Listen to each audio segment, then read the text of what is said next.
My name is Pastor Ryan. Once again, I find myself speaking to adolescent members of the human race. Adolescent here means in the process of developing from a child to an adult. Perhaps we should simply use the word teenager. Most adults would find an audience made up of teenagers terrifying to their very core.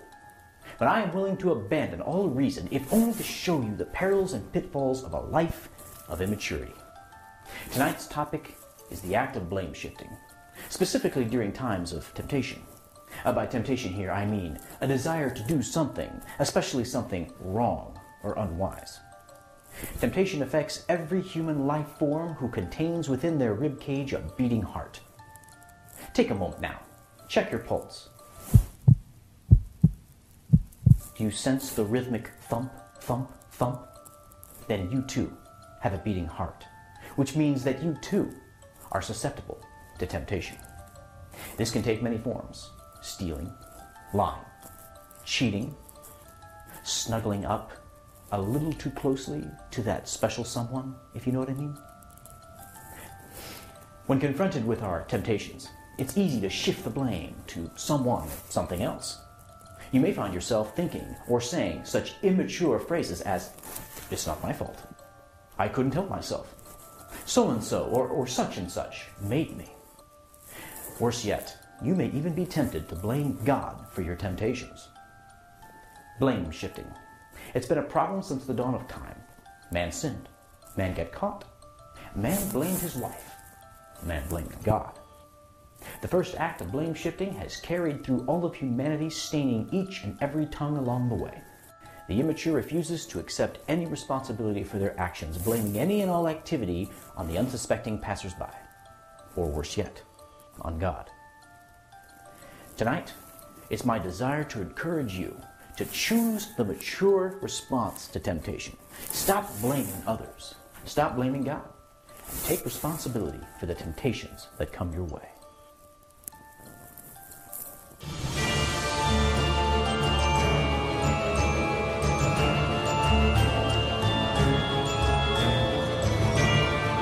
To Devo Part 2. What are we talking about? What? I didn't miss that. What? Temptation. Well, more specifically. Right. So what's the immature response? Thank you, blame shifting. Thank you. Absolutely. Blame shifting, specifically blaming God. Okay, do you remember what Pastor Ryan's definition of temptation was?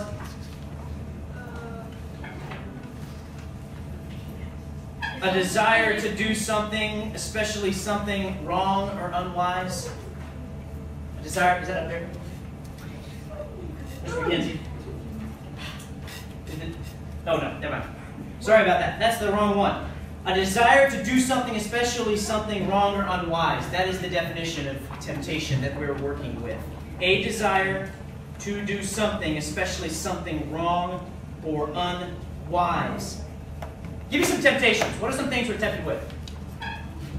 The cooking jar. Yeah, breaking Girl Scouts cookie. Girl Scouts. Like, yes, like those evil, little cute, adorable beings. You like to eat girls? Girl Scout cookies. Oh, Girl Scout cookies. Okay. What else? What are some other things we're tempted with? Playing games. Fighting. Okay. Ooh. Tempted to what? Our parents? Fight our parents? Is that what you're saying? Fight our parents? I'm going to go in the deep end. Okay. You know, purpling. What's purpling? What is purpling? When the colors mix. When you mix red and blue, it makes Pink and blue. Girls aren't red, they're pink. Excuse me, You had your hand up there. I wanted to go more on the fighting, not just Hey! Go ahead. like trying to hold back your temper. Like when you get like really mad at someone and you really want to yell at them, but you shouldn't because you tell them. Yes. I'm going to cut you all off there. Very good. Okay. I read this, or I have a question for you guys, okay? So you gave me some temptations, but I have a question for you. Here's my question. Who gets the blame? When we're feeling tempted, or even when we have failed because we've fallen into temptation, who do we often blame? We blame anyone and anything and everyone else except ourselves. I blame myself for everything, but I constantly blame myself. Oftentimes, that is the case. I read this quote online today. This is from a psychologist named Julie Exline. This is on the board right here. We find that anywhere between 1/3 and 2/3 of people surveyed in the United States admit they sometimes feel angry at who? God in response to some current thing they are suffering with. Now the first thing I noticed about this is between 1/3 and 2/3. That's like a huge number when you're surveying the population of the United States. But it does make a point. Somewhere between 1/3 and 2/3 of people, when surveyed, some admit they sometimes feel angry at God. Okay, show of hands. Anyone ever been angry at God? We're all liars. Show of hands. Anyone ever been angry at God? Okay, I have been angry at God. Yes. I have been angry at God and have blamed God for things that have happened in my life or for temptations that just seem to overtake me and I can't get beyond. Our passage tonight deals with this topic, and I've asked Hillel if she would stand up and read the passage. So everybody listen to Hillel read. James 1:13-18. But no one said when he is tempted, I am being tempted by God. For God cannot be tempted with evil, and he himself tempts no one. But each person is tempted when he is lured and enticed by his own desires. Then desire, when it has conceived, gives birth to sin, and sin, when it is fully grown, brings forth death. Do not be deceived, my beloved brothers. Every good gift and every perfect gift comes from above, coming down from the Father of lights, with whom there is no variation or shadow due to change. Of his own will he brought us forth by the word of truth, that we should be a kind of first fruits of his creatures. Good. Thank you very much, Hillel. What is this passage talking about? Specifically what?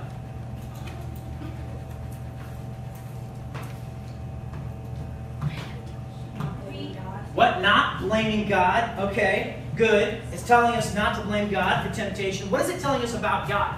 There's some things it tells us about God. It reveals some things about God here. He cannot be tempted. He cannot be tempted. And what's the second part of that?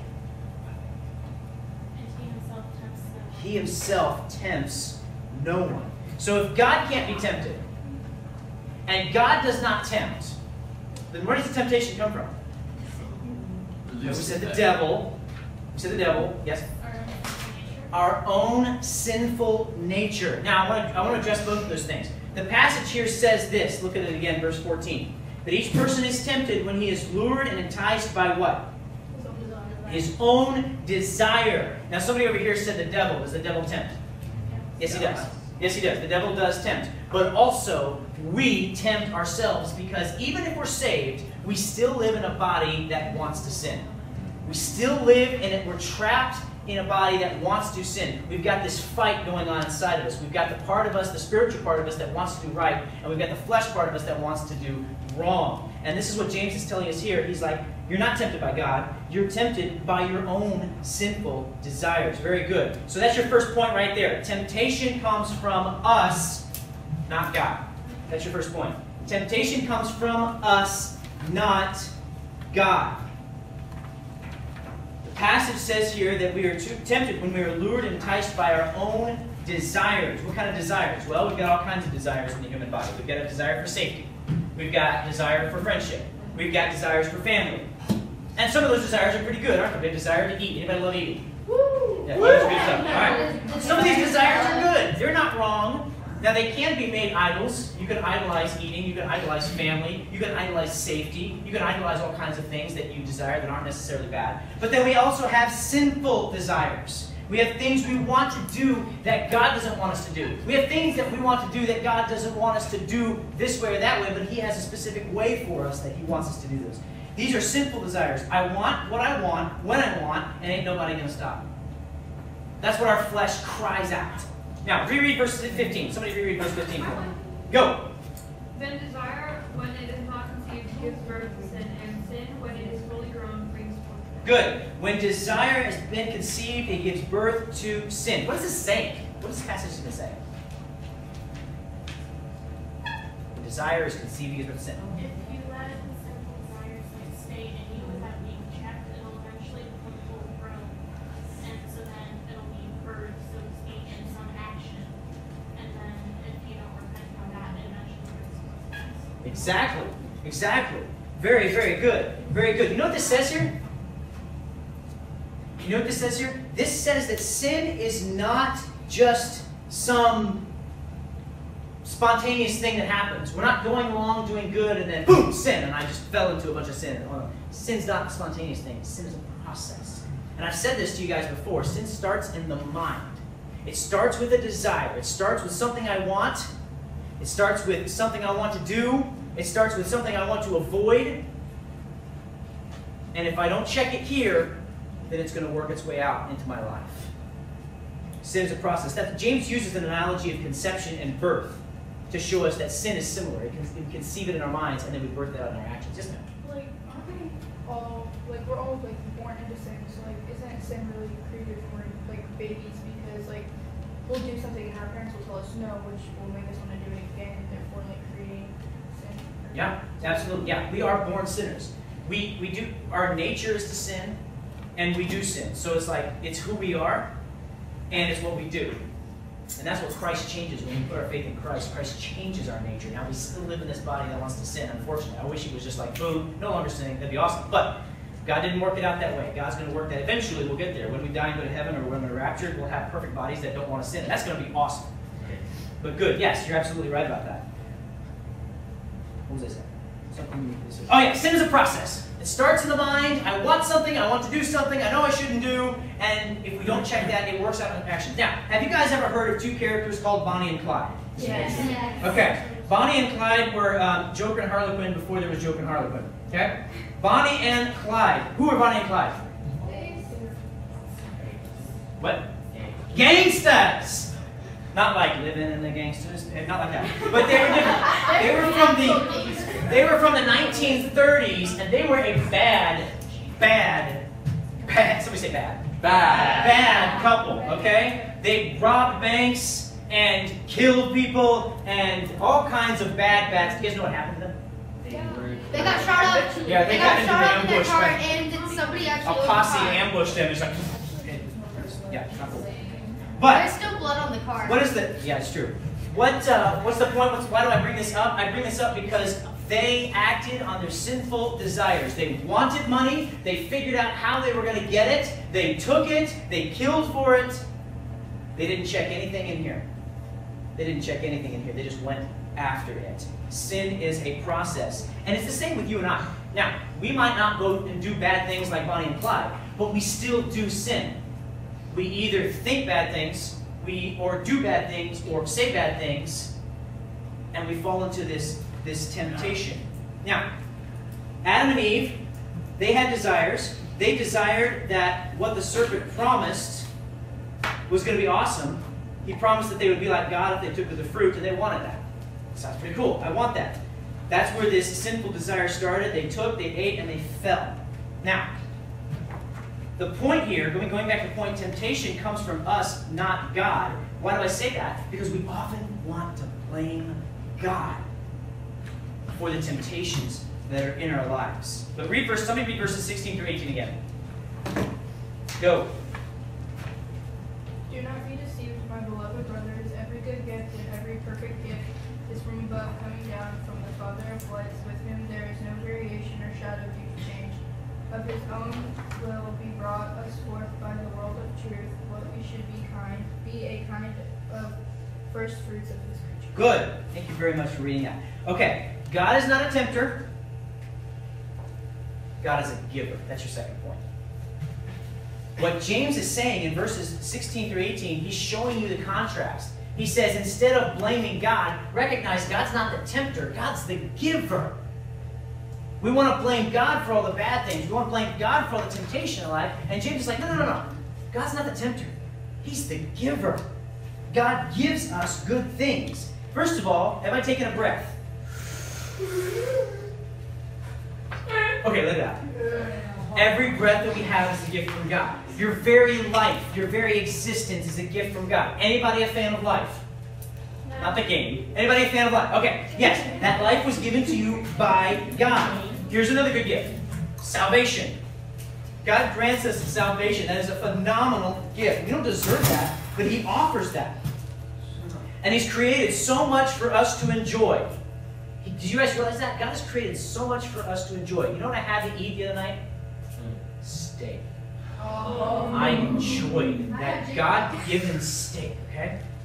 Okay? I enjoyed that. Now, can I get awkward for a second? No. Because one of the things that often automatically comes to our minds when we're talking about this stuff, and nobody wants to say it because nobody wants to get awkward, is sex. No,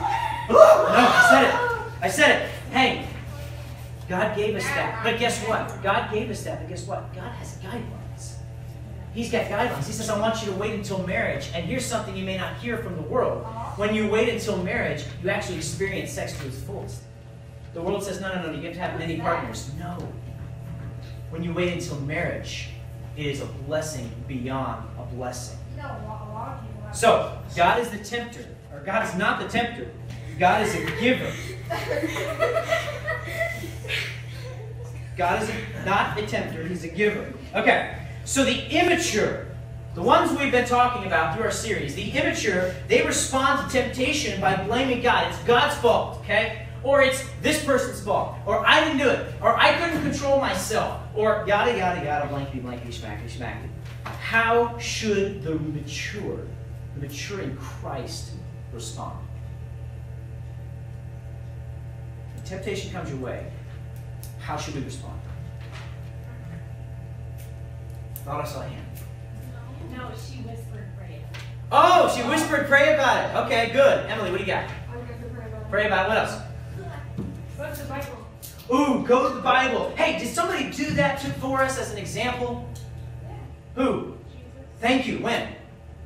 when he was on the mountain, the devil came and said, throw yourself from the rooftop, because surely God will let some die. Ooh. And he said, scriptures say, do not fulfill Jesus. Yes. Okay, very good. Very nice. Very nice. Yes, Jesus, when tempted by the devil, gave us the way to beat temptation. He used Scripture. Very good. Very, very good. Any other ways that we can fight temptation that way we're supposed to and not blame God for it? Talk to you. Talk to me. You can talk to me. That's cool. You can talk to Ian, Hannah, Katie, Pastor, your parents. Yes, ma'am. Try to avoid the stupid. Ooh! That should be like a t-shirt. Try to avoid the stupid. Sounds like something. But that would, that's a shirt I would wear every day. But I would also add people. Good. Good. So my encouragement to you guys, my encouragement is that when you're tempted, the natural human thing to do is to blame. Blame others, blame circumstances, blame God. I want to encourage you guys not to blame, but to seek God to overcome temptation. All right, I want you guys to bow your heads for a second.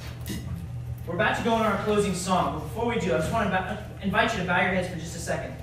And I want to ask this question, but I want you to answer it in your mind, not out loud, okay? Do you accept responsibility for your own sinful desires? Do you accept the responsibility for your own sinful desires, or do you blame other people, or do you blame God? Let me ask this. Do you confess your own sinfulness to God? Do you confess that to God? Do you tell God you're sorry? That should be something we do every single day. We're going to close with a song, but before you start singing, I want you to take some time. Maybe you need to get this right with the Lord. Maybe you need to confess some things between you and the Lord right now. I want to give you that time to do that. And then after you've had a time to pray, I want to invite you to stand as we sing our closing song, okay?